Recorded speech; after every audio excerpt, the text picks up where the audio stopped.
Hello, my name is Lush, and welcome to a video where I spend way too much time discussing a fictional character's insecurities. Over the past couple of weeks, I've been diving deep into the world of Jeff Kinney's Diary of a Wimpy Kid, and the seemingly abnormal main character, Greg Heffley.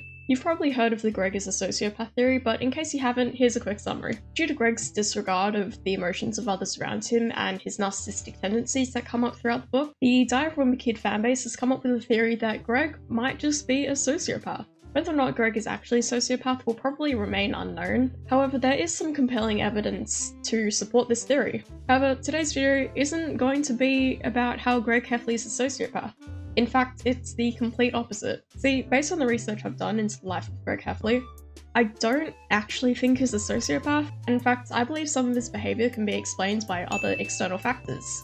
But to help me analyse the meaning behind Greg's behaviour, I've gotten a psychologist to give me a more educated opinion on this topic. But before I get straight into the evidence behind my own theory, I need to discuss the evidence that I've seen that supports the idea that Greg is a sociopath. One video in particular by LateNightPies, great video by the way, you should definitely check it out, link in the description. This video by LateNightPies presents some really compelling evidence that actually supports this theory. However, I am only going to discuss the evidence that relates to the first book out of pure laziness because I can't be bothered researching the whole series. This one took long enough. LateNightPies starts off by describing some of the traits of a sociopath, specifically the ones that Greg seems to relate to. Specifically the fact that as long as the outcome is beneficial to Greg, he doesn't seem to care about the consequences for anyone else. An example of this can be seen in the apple incident, where Greg gets yelled at by Patty while on stage and retaliates by throwing apples at her. On the surface, most people can agree that this was a pretty bad thing to do. Even I have to agree that throwing apples at someone is a bit excessive. However, if we look deeper into the situation, we can actually get a better insight onto why Greg did what he did. See, the apple accident starts when Greg gets stage fright and refuses to sing on stage. In the book, he says that he simply just decided not to sing. Yeah, sure man.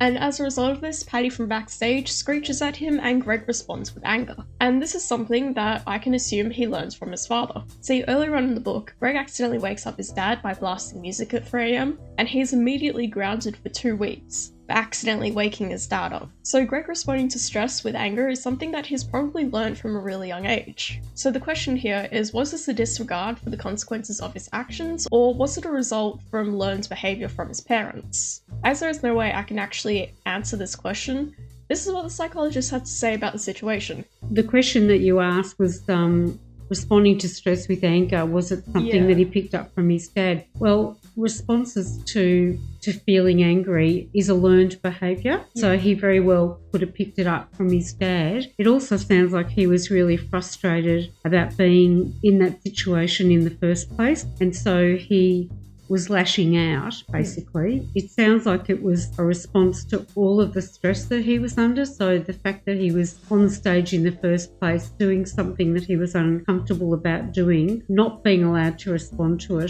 So he wasn't very good at controlling his impulses. He really wanted to throw those apples.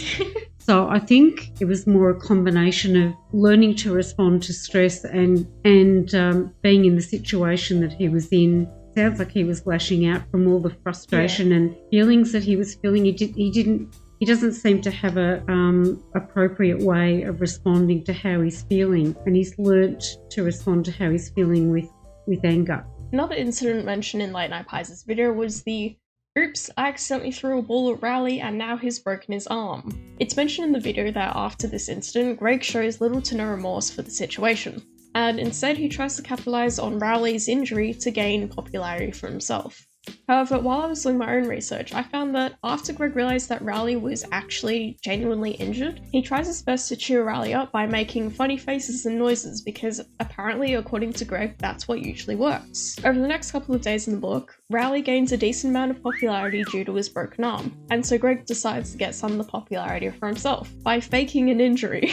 Now, there's a decent explanation as to why this could be, and that is that Greg is jealous of Rowley's popularity. Since the start of the book, it's been evident that Greg is absolutely obsessed with popularity. On his first day of school, he spends an unnecessary amount of time deciding where to sit because he's scared that it might affect his popularity. And as sad as this is, this could be directly related to the lack of attention that he gets from home. Let let me explain. Greg's little brother Manny takes up so much of his parents' time that they basically end up ignoring Greg. And fun fact, Manny's full name is Emmanuel Heffley.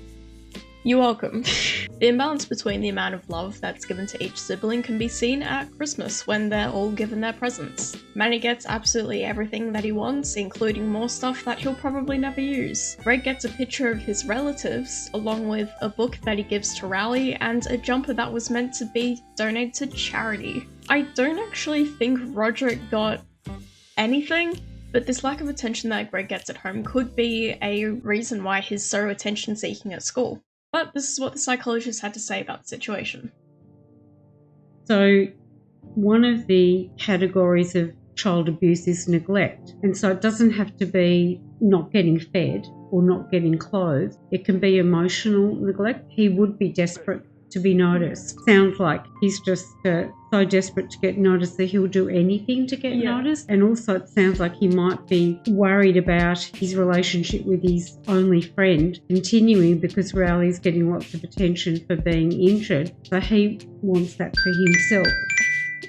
Ignore that. It's unusual, to say the least, to feign an injury so that you get the same kind of attention back. It's not a common thing to do. Yeah, like Greg almost immediately sees this as a sort of competition, like he must be better than Rowley. And that's sort of seen earlier on in the book. He creates like this popularity scale and he ranks himself higher than Rowley. Everything he does, it has to be better than Rowley. So it sounds like he needs to see Rowley like that because he already sees himself as pretty low on the scale. So that's what turns people into a bully. If you really need attention and you're craving attention and you're feeling, not necessarily attention, but if you're feeling really very bad about yourself, and if he doesn't get the attention for doing positive things or negative things at home, you just get ignored unless he's getting into trouble, then you kind of are put in a situation emotionally where you need to feel better than someone to feel that you're okay. And so that's what creates a bully. So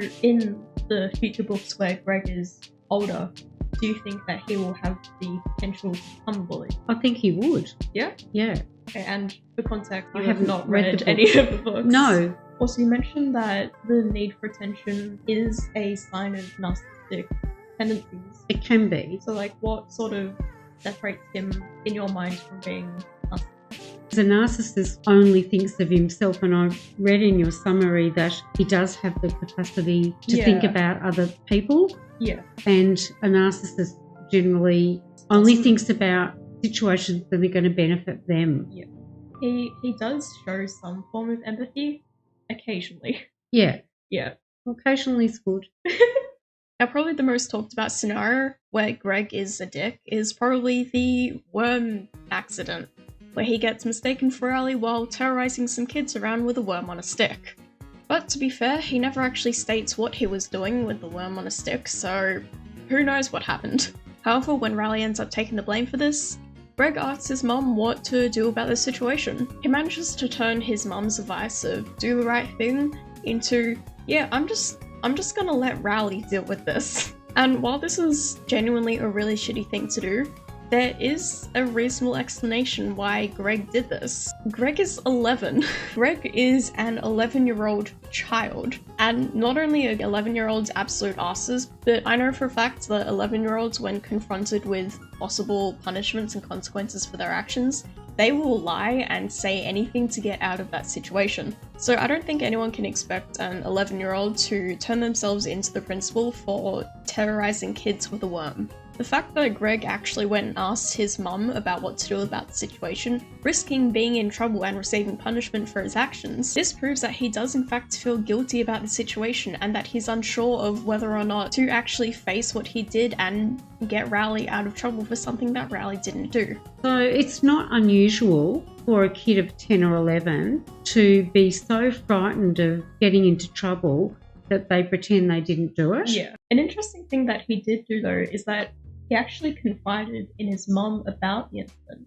So he didn't really have enough of a moral compass to know what it meant by doing the right thing. And maybe his mum, would have been helpful if she'd given him an explanation of what the right thing to do was. And if his mum neglects him, emotionally neglects him, he's not going to learn what it feels like to feel nurtured. So in this situation, he went to his mum. Yeah. And she probably thought she was doing the right thing, telling him to do the right thing. But because he actually didn't even know what that was. Yeah, right. And also the fact that he would chase little kids around, that's being a bully. I mean, that's a bully. So what kids do when they're, especially in this age group, they try on different things, personality things, to see if it works for them. And in these situations that you've pointed out that we're talking about, I think he's trying on being a bully. Okay. Which is very different from being a sociopath. And with that, welcome to the end of the video. If you made it this far, thank you so much. I appreciate it more than you know. I seriously hope you enjoyed this video. I spent way too much time researching it and doing stuff about it. Oh my god. If you want to see a video on the hidden meanings maybe behind the Diary of a Wimpy Kid, I guess comment below if you want to see that. But yeah, all of my socials are linked down below, as well as the amazing video by LateNightPies that actually inspired me to make this video in the first place. Feel free to like this video if you liked it, like it if you didn't like it, sub if you want to. I'm getting very close to hitting 500 subscribers, which is very cool. Sub if you haven't. I hope you have a great day, and I'll see you next week with a new video. Bye!